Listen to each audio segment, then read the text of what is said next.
নির্বাচনে যতই দেরি হবে বাংলাদেশ ততই পেছাবে, দেশে বিচার ব্যবস্থা নড়বড়ে হয়ে যাবে মন্তব্য করেছেন বিএনপির মহাসচিব মির্জা ফখরুল ইসলাম আলমগীর। ৫ আগস্টের পট পরিবর্তনের পর এটি সিলেটে বিএনপির বড় কোনো রাজনৈতিক কর্মসূচি।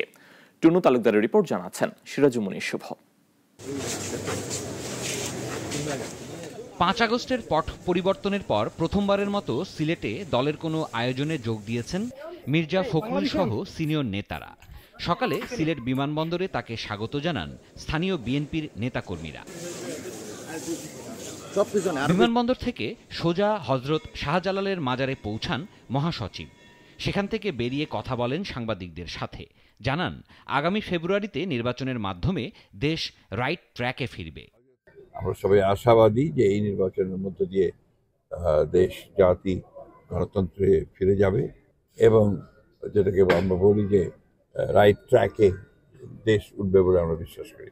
পরে দুপুরে নগরীর একটি কমিউনিটি সেন্টারে জিয়াউর রহমানের জন্য দোয়া ও খালেদা জিয়ার সুস্থতা কামনায় আয়োজিত অনুষ্ঠানে যোগ দেন।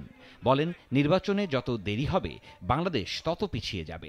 আমাদের ছেলেরা তৈরি হয়ে গেছে, তারা এখন সামনের দিকে এগোতে চায়, সেই জন্যই বিএনপিকে সেই দায়িত্ব নিতে হবে। দোয়া মাহফিলে ছিলেন আরেক নেতা মির্জা আব্বাসও। দলের স্থায়ী কমিটির এই সদস্য বলেন, প্রয়োজনে আমরা নির্বাচন আদায় করে নেব। যারা পিয়ার পদ্ধতির কথা বলছে তারাও পিয়ার সম্বন্ধে সঠিকভাবে জানে না। পৃথিবীর ৮০টা দেশে পিয়ার পদ্ধতি আছে। সারা বিশ্বের ২০০ দেশের মধ্যে ৮০টা দেশের পিয়ার পদ্ধতি আছে। এই ৮০টা দেশের পিয়ার পদ্ধতি ৮০ রকম।